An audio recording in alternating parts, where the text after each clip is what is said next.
Okay, board C, such as it is now back where it belongs. The back scenes are attached. I've not yet attempted any of the cloud stuff on them. That doesn't line up particularly well either. I need to sort that out. Well, so I need to sort that out. What I'm going to be doing is when I put the next board alongside, I'll just make sure it fits up against that. One thing I have discovered, this layout is designed to be modular. Well, semi-modular, it comes apart.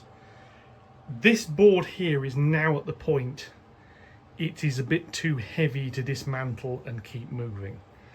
So this is rapidly going to progress into a pretty much fixed layout. Anyway, a few changes. So back scenes are on. That's a light grey colour. It does look a bit sky bluish. It is actually grey.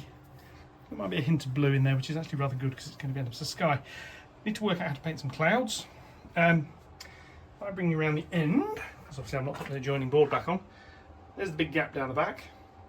And this area here is going to get some card stuck on, which will go up to the back scene. I've cut away some of the foam. Initially I just did a bit up here to make putting the card on easier. What I've actually done is cropped it back, both sides along the track. There's obviously going to be retaining walls here. I can't really cut the wood because that's where all the support structures are. But basically the upper deck is bigger than it needed to be. I'll live with that. Run a hoover over it, so the white spotches you can see now need touching up with the airbrush. I need to get the kits obviously built for down there. I need to get another layer of brown paint. This, you won't see any of this eventually, but I'm going to cover it up with brown paint now anyway, just because it looks better. And this hillside section also needs, I'm just going to move the hoover out of the way. Yeah, we'll try to. This section here also needs more brown paint on it, and obviously this retaining wall now curves round. And really, unless you stand on it here and look down from this side, you're never going to see it. This is probably fine. It needs all the topping doing, the building's going in.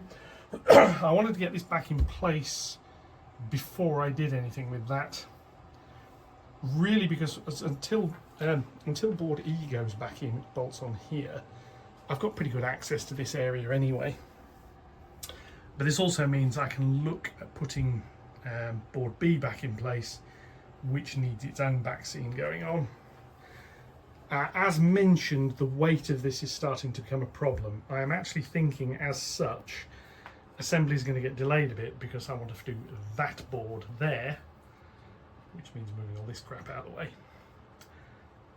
Get the high level back scene fitted into that, the rear area board. The back scenes over there are going to be taller. It'll just, I mean, this one here is going to be level. It'll just go over there and then it'll start stepping up, probably towards the end, or just the end one might be taller. I don't know, not decided yet. That basically because the townscape there is going to actually be slightly higher than the track bed, rather than sunken down at the back. So I'm just going to move my signal box so it doesn't fall over. So it's lurking precariously near the edge here. Yeah, so I'm tempted I might do that and that end board's back scene really before I go much further with the putting the layout back together. So I think it's going to be a while before trains are running. However, what this will do is structurally finish this end. This centre board probably, and you see the problem is the only place I could lift this board when I was doing it was to have my hand in under here gripping one of these beams. Now obviously when that's clad in I won't be able to do that, so then the only way of lifting it will be from the underneath. And if I look under the board, there's lots of electronics and bits, but there's no real handles. There's no easy plugging handle. Oh, and if you look at the wire at the back, I have actually plugged it all back in. So yeah, that fits, and the primary power feed wires to the layout are those, which works quite nicely. Yeah, so I think what I'm saying is it's going to be a while before trains are fully up and running again, but hopefully I can get a bit more work done on the scenic side. So I've got a couple of buildings to do. Tonight's job is painting that brown. That's all I'm doing tonight. This will need a second coat because the brown doesn't cover brilliantly. Over there it'll be its second coat, so that's fine. And then yeah, so another quick one, but there we go, it's all progress. A lot of it's stuff I really should have done before I started. And one final little bit, So I'm going to be working on lighting and kit building and stuff soon. We have this lovely little line-side hut, which is, I'm thinking about there. This bit will have a parapet wall.